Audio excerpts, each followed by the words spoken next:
It's not very often I feel personally attacked by a product, and it's especially not often that I really, really like it. In front of me, I have the AYANEO 2 in its retro power colorway, and perhaps more interestingly, the AYANEO Geek, a slightly downgraded, cost-optimized version that has pretty much the same performance, just at a lower price, and without some of the bells and whistles. Both of these have the new Ryzen 6800U CPU from AMD, meaning that they are Zen 3 with RDNA graphics, and both of them have Hall effect joysticks and triggers, meaning excellent precision and theoretically longevity. Ooh. Do we start with the 2 or do we start with the Geek? Help me out. 2. Ha, I'm gonna do the other one. That's what you get, Bellavance. Those of you who are familiar with this channel will probably be familiar with these handheld gaming consoles, but for the uninitiated, the idea is simple. It's a whole PC, but the size of a game console. The Steam Deck is probably the most famous in this category, thanks in no small part to its aggressive pricing, but it is far from the first, with companies like GPD and AYANEO having hit the market first. Let's take a look at what we've got in terms of accessory package. This appears to be a cable. Yes. Oh wow, quite compact power brick, 65 watts. Not bad. What the devil is this? After you replace the SSD by yourself or disassemble the handheld, the patch that comes with the handheld will be damaged. You can use this new one. Oh, that's super cool. One of the things I noticed on their talking points for the AYANEO 2 is that it has a no screws visible design. And I was thinking to myself, gee, that's cool, but also kinda sucks from a repairability standpoint. But they apparently include a little patch so you can seal this bad boy back up if you wanna replace the SSD. That's awesome. Speaking of SSDs, they're both available with the 6800U, 16 to 32 gigs of RAM, and anywhere from 512 gigs to 2 terabytes of solid state storage. Oh, that's great. Look at that. They include 4 of them. Where they go, I don't know, but they go somewhere, presumably. On the hand, oh, on the sides. Cool, so they include enough for you to take it apart and put it back together twice. I am liking this black colorway a lot more than I thought I would. I figured it would be boring, but instead it's just kinda stealthy, it's clean. Oh, no way. No way, RGB lit joysticks. This is the Geek, and it's still got the RGB joysticks. Love it. I've talked a fair bit about the similarities between these devices, but I haven't yet talked about the differences, and the screen is a big one. First of all, its fingerprint sensor is a little bit more advanced in that you can just press it once, it'll cache your fingerprint and use it for Windows Hello Login. Not the case on the AYANEO Geek. The AYANEO 2 will also store multiple fingerprints so you can use it for multi-user authentication. The other big one is the screen. While both of them have a peak brightness of 400 nits, the AYANEO 2 runs at a resolution of 1920 by 1200, while the AYANEO Geek runs at a mere, I believe it's 1280 by 800. Let me just double check. Okay, I'm confused now.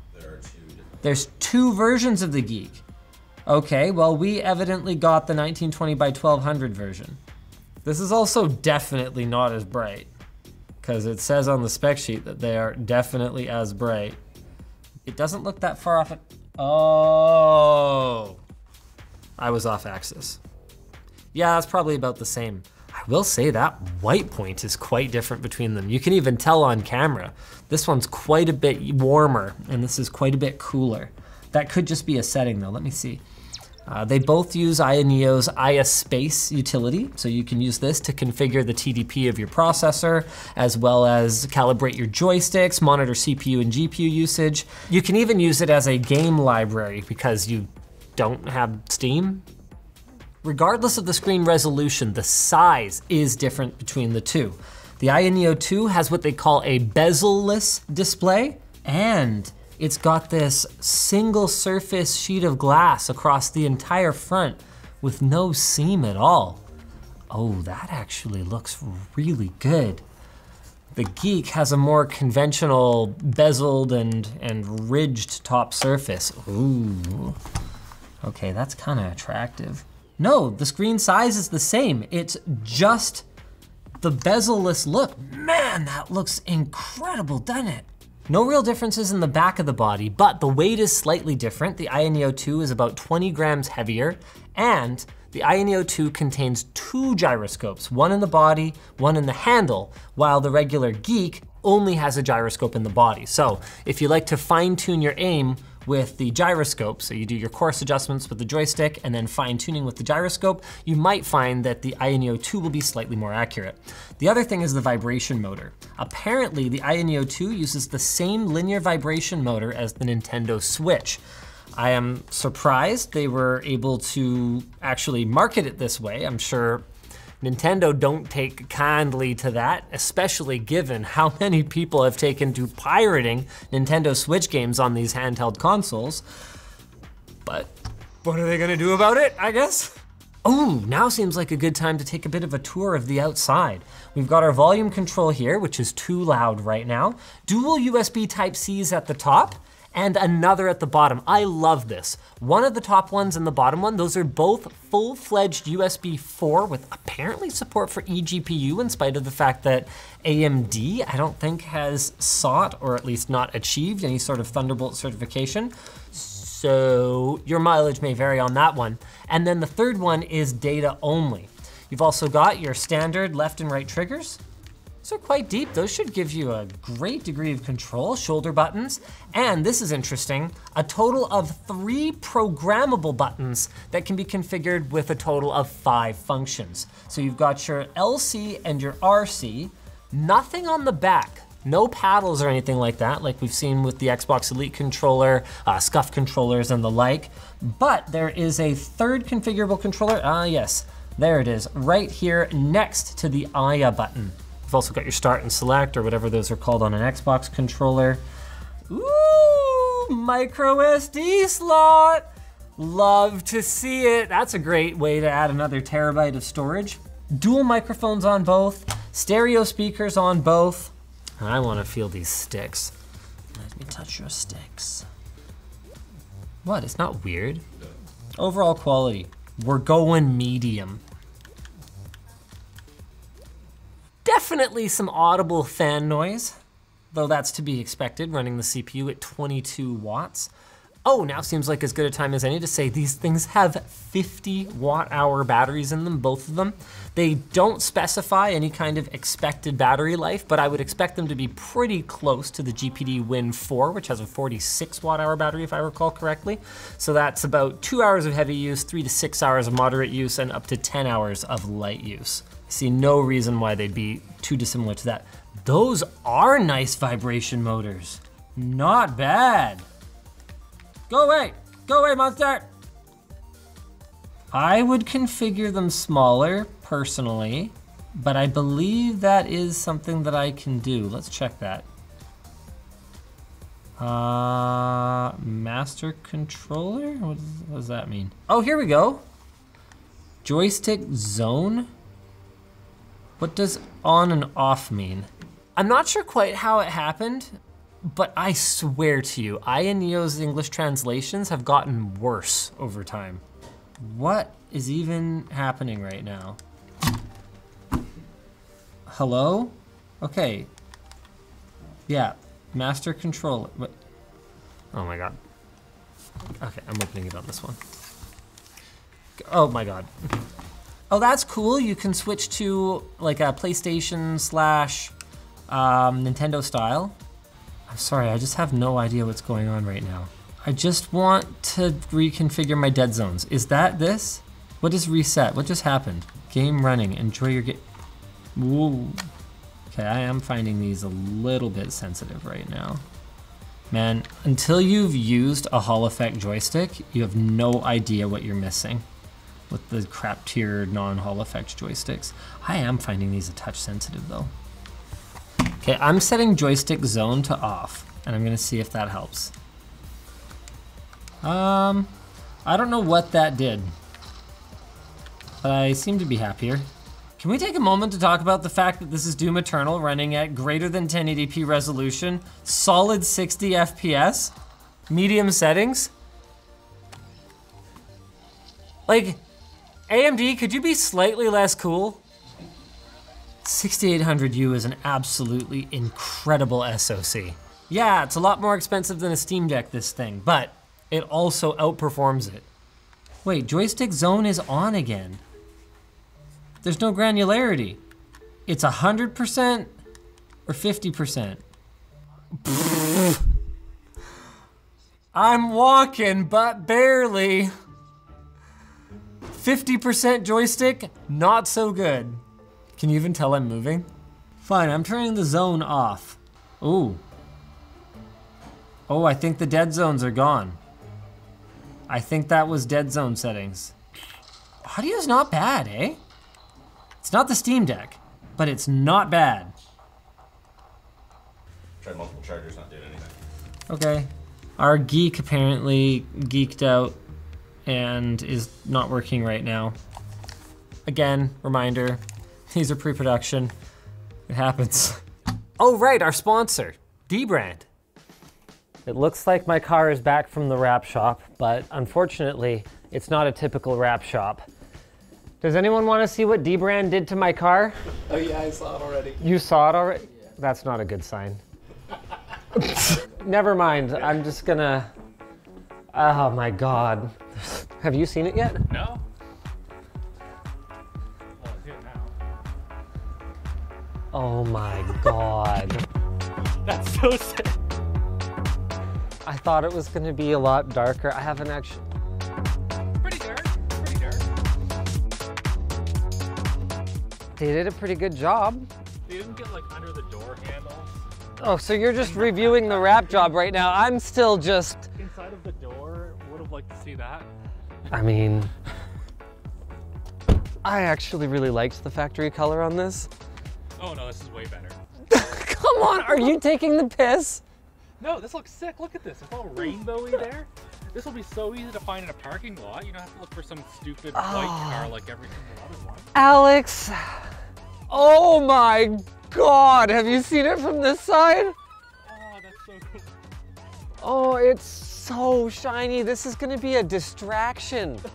I'm gonna get no leeway from the cops whatsoever. Gee, dbrand, thanks. In small doses, to be clear. Warzone, kinda cool. This is a lot of Warzone. I mean, I'm happy to have my car back. Let's see if I can still lock it. That's a problem. Nope. Oh man. I don't have the purple, Yeah, but but I think it's kind of badass. yeah. It's kind of badass. All right, I guess we're focused on the AYANEO 2. Forza Horizon 5, let's go. Ooh, how fast is the Wi-Fi? Oh, it's Wi-Fi 6. Hey, I can mention some other stuff right now. There's a headphone jack. Yeah, we didn't mention that. Cool. The AYANEO 2 comes with Sound Tap Magic, which uses speaker output to translate to vibration output in games that don't support vibration. I can't say I would ever use that, but hey, there you go. Apparently also includes AI subtitle translation if you watch a lot of anime on your handheld. Small strategy window and FPS Thunder are also included. It includes a Type-C to USB-A adapter though. That's useful. You know what? I'm sure the audience in China is gonna be like, whoa, that's like great software I use all the time or something. It's all stuff I've never even heard of though. We definitely need to talk about the design though. Okay, the ergonomics were inspired by the baby sleeping position. So it's a baby sleeping position grip design. Like we would call that fetal position, you know, where you're kind of spooning around it. The state of the baby in the mother's body is natural and comfortable, says AYANEO. They draw original and pure inspiration from it. You know what? Forza's ready. Why don't we just play video games and stop talking about all this? The OS here says Windows 11 or AYANEO OS? Are they working on a Linux something something a la SteamOS? I find it hard to believe that if they're having this much trouble with configuring the joysticks that they're gonna be building a whole OS, but. Deeply optimize, customize, and develop based on Linux systems. Okay, apparently they have a Linux OS coming. 22 watts. It's a lot of airflow, you know? Like she really pushes. It's a little bit warm in the very sort of recessed part of the baby sleeping position here. Overall, not bad though. The warmest part is like right along the back right here where you wouldn't really need to be touching. Also right at the exhaust. Oop, probably shouldn't do that.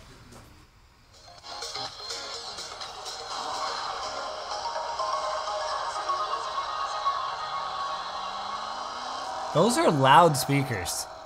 Actually pretty impressed. Now, as someone who only really uses my triggers in racing games to push down all the way, I can't say I'd be the best judge of the fine control that a Hall effect sensor trigger is gonna give you, but it definitely feels really good, actually. The steering too. Now that I've got those dead zones turned off, I think, that is extremely fine. Okay, I am liking this.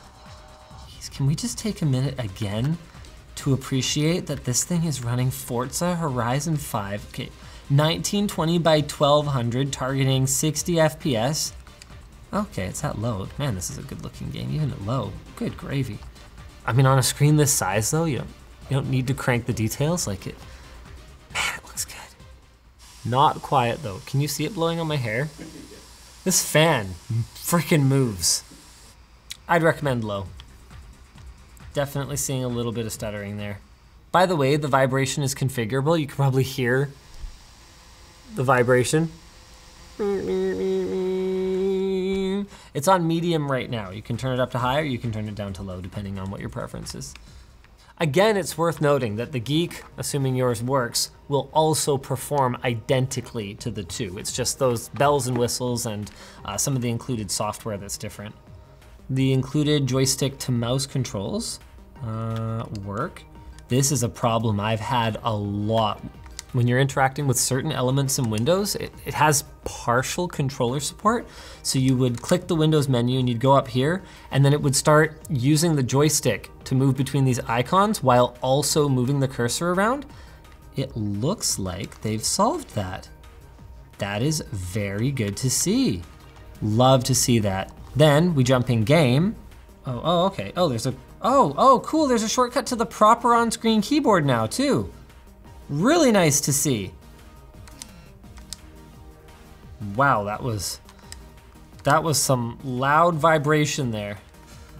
I think I would turn the vibration down a little, you know? Yeah, that's very obnoxious actually. Pricing wise, for the $150 difference, given the same performance, it's tough to say that the 2 is worth it over the Geek. But then again, by the time you're spending almost $1,000 on a handheld, should you go for the one with the bezel-less screen and the sort of overall nicer package? Ugh, that's tough. Geek 1200p would probably be the way that I would go. Whatever, Towerfall's a good game. Check it out if you haven't played it. And this is a good channel. Check it out and subscribe if you haven't subscribed. Bye.